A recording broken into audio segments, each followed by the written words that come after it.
You're watching WKYT News at noon. Good afternoon. Bill Bryant and Barbara Bailey here for WKYT News, and we're about to hit 12:30. There has been a delay in the case against a man accused of stabbing a 6-year-old boy to death. A hearing scheduled for this morning to determine if Ronald Exantis is competent to stand trial had to be pushed back. Police say Exantis killed Logan Tipton during a break-in at a Versailles home in December. WKYT's Mark Barber has more on the delay in our top story at 12:30. Mark? All these delays are frustrating for the Tipton family. They will now have to wait another month and a half to learn whether Ronald Exantis will go to trial. The murder case against the 32-year-old can't move forward until September 27th, the new court date for Exantis' competency hearing. It was pushed back because of a scheduling conflict. The key to determining whether Exantis is able to stand trial is a state psychiatric evaluation. The judge will decide whether the case against Exantis will go to trial after he hears the findings of that report. Exantis' attorney says the Indiana man does not remember anything from the December night when police say he killed a little boy in Versailles. 6-year-old Logan Tipton was sleeping in his bed when investigators say Exantis broke into his home, grabbed a kitchen knife, and stabbed him to death. The 32-year-old's attorney says he had a psychotic break and was hospitalized for months after his arrest. Logan's family shows up at every one of Exantis' court hearings. They don't think the argument that he was temporarily insane will hold any weight against the results of the psychiatric evaluation. The judge says he will set a trial date the same day as a competency hearing in September if he determines that Exantis is able to stand trial. In Versailles, Mark Barber, WKYT. Thank you, Mark. The defense attorney says she has seen the results of the psychiatric evaluation. While she isn't giving us any ideas about what the report says, she's asking the judge to allow her to get the credentials of all the people who worked on that evaluation. A man charged in a missing couple's murder will head to court in about 30 minutes. Craig Pennington faces 11 counts, including murder, robbery, and kidnapping. Bobby Jones and Crystal Warner disappeared July 3rd. They were last seen leaving the cabin they rented to Pennington in Washington County. Their bodies have not been found. A man facing drug charges after the death of a missing Laurel County teenager says he is not guilty. Skylar Barnett entered the plea in Whitley District Court. Investigators arrested him Saturday after finding the body of 16-year-old Kaylee Lockaby just 500 feet from his home. She had been missing since July 22nd. The Times Tribune reports Barnett remains in jail and is to be back in court next Tuesday. An Anderson County man will serve 30 days in jail in an animal cruelty case. Howard Tennell received the sentence after pleading guilty to allowing a dog to starve to death. The Anderson News reports he will be on probation for 2 years, cannot own any pets, and must pay court costs. He'll report to jail next Thursday. Dubai's main airport is open again after a jetliner fire shut down all traffic for several hours. Dramatic footage shows the crash landing of the United Arab Emirates flight and the fiery aftermath. As Jonathan Vigliotti reports, all 300 passengers and crew escaped without injury. The Emirates airline flight from India came to a fiery stop on the runway as people inside Dubai International Airport looked on in horror. There were people in that plane. The plane came down on its belly. Video posted online shows the Boeing 777 erupting into a massive fireball, blowing off one of the wings. Firefighters hosed down the smoldering fuselage. Most of the top melted away. Amazingly, all 300 people on board, including 6 Americans, were quickly and safely evacuated in about a minute. I think the engine or something burned. So the smoke was coming inside, so immediately they asked us to evacuate. Some passengers report the pilot made an announcement that he needed to make an emergency landing because of a landing gear problem. We need to get away from it. Airport officials say there were strong winds and blowing dust as the plane approached the runway. The exact cause of the crash landing is still under investigation. Jonathan Vigliotti, CBS News, London. Now, Dubai International Airport is the busiest in the Middle East, handling almost 80 million passengers last year. Well, the first Chick-fil-A in Kentucky's capital city is nearly ready. It opens tomorrow. Some people, though, are so excited that they are already lining up ahead of the opening. WKYT Sean Moody shows us how the wait could pay off for many of them. Sean? The Chick-fil-A here in Frankfort won't open for another 18 hours, but the people camping outside here don't seem to mind. At least they hope this is the longest they'll ever have to wait for some chicken. This will be Frankfort's first Chick-fil-A. There are about 45 people camped out here so far. The first 100 in line when the doors open at 6 a.m. tomorrow will get one free meal a week for a year. They've got quite a bit to keep occupied. There have been balloon throwing contests and some other games. It's pretty hot out here, so they're also trying to stay cool as best they can. In the end, they say it'll be worth it. I'm done. We have a spray bottle that we've pretty much been running around spraying each other with. I think we can do it. I think we can spend the night here one more time.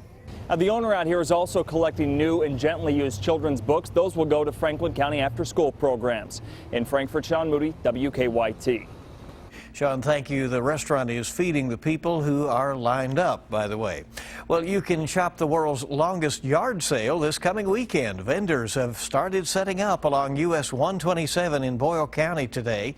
The sale stretches through several states, including Kentucky. Most vendors camp at their site to stay with their items to be sure that, they can keep a look after it in all kinds of weather. We've got everything tied down the best we can do, and we've got a makeshift camper there with air conditioning in it. Well, some of the items are very old. People say you can find brand new things that vendors have bought in surplus, and they're going to be selling really cheap. You might get a deal. Opportunity. There you go. Do you have what it takes to be a firefighter? What you can learn at the Citizens Fire Academy. Also, we want you to join our team and help save lives. And we'll have details on that and hear from a 10-year-old known as Little Elvis coming up on WKYT. Not much of a chance of rain the rest of the day. Eastern zones, you'll have the better opportunity, but there are storms back toward western Kentucky. Do we expect those in the next 24 hours? I'm going to show you a breakdown of that in the forecast for the world's longest yard sale. That's coming up next. Now, your hour-by-hour forecast with meteorologist Micah Harris. We are sandwiched in between two systems. One system back toward the Appalachians and one system back toward western Kentucky, and neither one of those don't really affect us all that much. We're just kind of in between. Those are the buns, we're the meat, and we're not seeing any of the meat of the really heavy rain. It's far from us. Don't expect it today. But I will tell you this. The one back toward the Appalachians could throw a passing shower or so into eastern Kentucky. This isn't going to affect us all that much. In the past few days, I know our ground is so saturated, so wet, so anything that falls on the ground isn't helping us out. But this is still light showers. This is nothing to be concerned about, so there's some good news heading off into the rest of the day. 10% chance of rain for the rest of us. So the rest of us head out to the pools, lakes, rivers. Just know you could have a pop-up shower or thunderstorm. Nothing that's going to rain you out. Promise you that. That's guaranteed. Let's talk about what's going on tomorrow. We get into tomorrow. Tomorrow's a big day for a lot of us.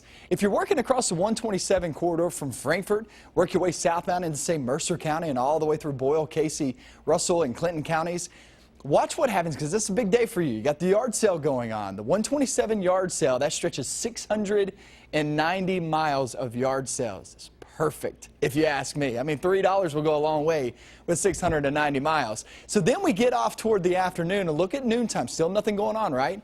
But afternoon, it's unfortunate. Remember, you're going from here all the way down south, right?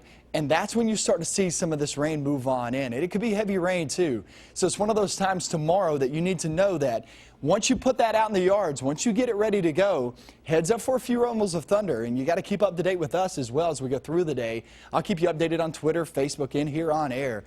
Because storms will move in. There's no doubt about that. Heavy rain, a lot of lightning.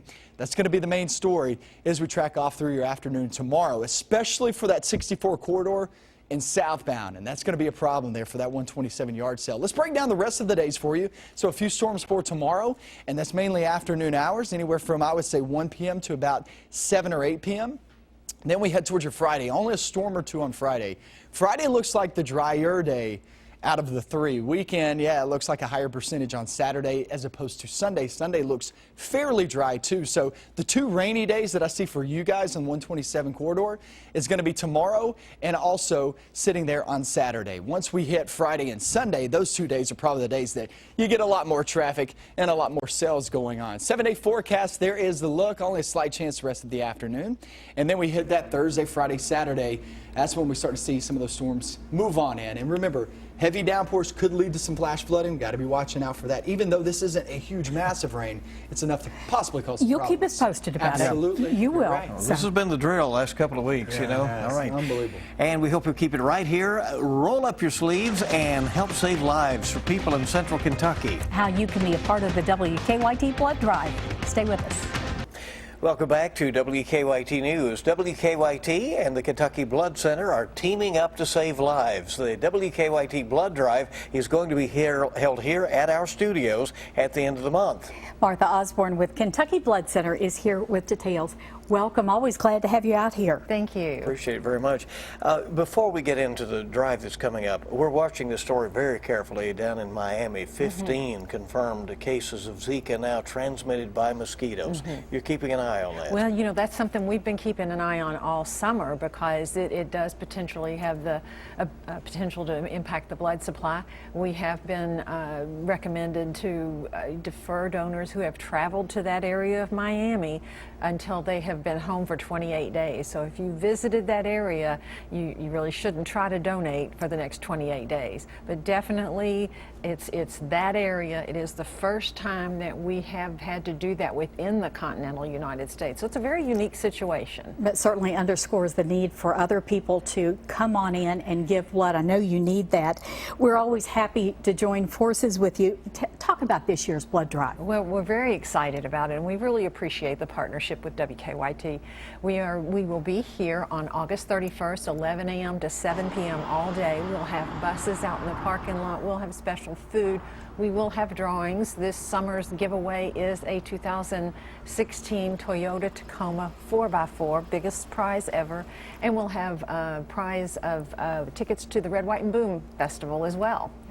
Martha, oftentimes people want to know where their donation of blood goes, and does it help people in the local area? Oh yes, it definitely does. We are the local blood center, so the blood that we collect here is actually processed here in Lexington and then distributed in Lexington and in other parts of Kentucky.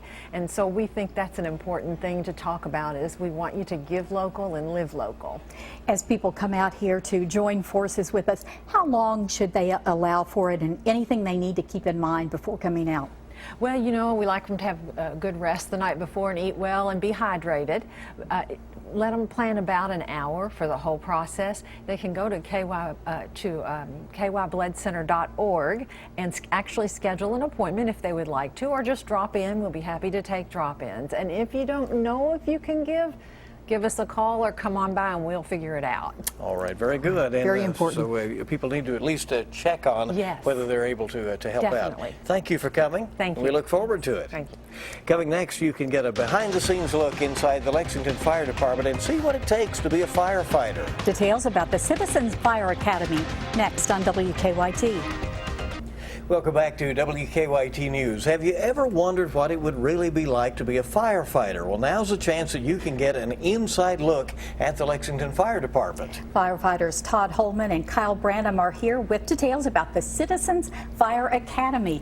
Welcome. Glad to have you here today. Thanks for having us. Appreciate it very much. You were just telling us that this is a very hands-on academy. People get to do lots of things and see lots of things. Yeah, we love building relationships with the community that we serve, and we've developed this program to where it's hands-on. I mean, they actually get to cut the cars up, they get to spray the water hose, put out the fires. I mean, they really get a hands-on approach to what we do on a day-in, day-out basis. And you really take good care of them too, even to feeding them, right? Exactly. Each week, and like Kyle said, it's 10 weeks. They come out, we get assigned gear to them. The companies that are teaching that night, they'll cook and serve and eat dinner with them. So you get a little bit of everything. What really is the goal behind the academy? Just to build stronger relationships with the community and have them see a hands-on what we do every single day, how station life is, get to meet the firefighters, and just put faces to who's coming to their house to help them. Do you find that they become long-term supporters of the fire department after they going through that experience? Yeah, we have an alumni. After they leave, they graduate, they're in the alumni, and they help us with all of our events, and they come out for rehab on larger scenes, and just they really help us out going forward after that. And really important to have that kind of support from the community, isn't it? It is. We have to have advocates out there also to understand why we do things the way we do things, but also to see exactly the services we provide. You're going to get a look at the whole fire department, up close, hands-on. You said a lot of people really look forward to this. In fact, there's usually a waiting list for these academies that you run, what, twice a year? We run them twice a year, fall and spring. This one starts August 24th. I don't know if there's information on the screen. We should have a phone number. There it is. And an email address to contact us. It goes pretty quick. We cap it at 25, and we'll put you on a waiting list for the next class. Do a lot of people at the end of this say, man, it's not what I expected. My eyes are open and I have a greater appreciation. What's the response? That's typically their response. They're taken back because we let them do it. They wear the SCBAs. They get to crawl and through small areas. They see everything we do. So it really brings to hands-on to what they think we do. I would think the biggest thing is finding out how busy you are. True. You're always on the run. True. Thanks for coming. Again, there's the information if you are interested in the Citizens Fire Academy, an opportunity for some real hands-on activity and information. Thanks for coming. Thank you. Good luck with it. And now, time to check in on the weather. Let's do it. Here's Micah. And we still have that chance of rain in the forecast today, but it's very, very small, and it's only for a select location. Far eastern Kentucky, that is your best opportunity, and that's still relatively small. So the rest of the day you want to knock out the yard. I'll be knocking out my yard work right as I get home because the next few days we could have some thunderstorms in the forecast. You see eastern Kentucky at 30%, not a great chance and no concern out of that. But guys, the rest of the region right there, around 10% chance of rain. And like I said, take advantage of it today because as we go through the next few days, thunderstorms will be on the increase all the way into the weekend, guys. All right, so today is that good day. Thank you so much for being with us for WKYT News at noon. A reminder, The Young and the Restless is next, but we have a special treat before we go. The music of 10-year-old Jonathan Rader of Wilmore, who's headed to Memphis for the Images of the King competition. Here's Little Elvis. Well, it's one for the money, two for the show. Need to get ready now. Go, cat, go. Don't step on my blue suede shoes.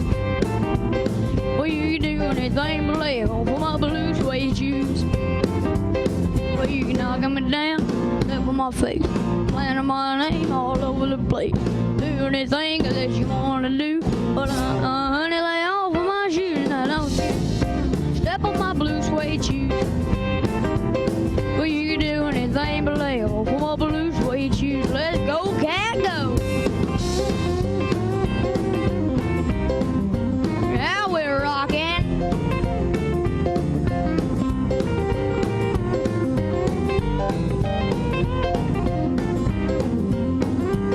Well, you burn my house, steal my car, drink my liquor from an old fruit jar. Do anything that you want to do, but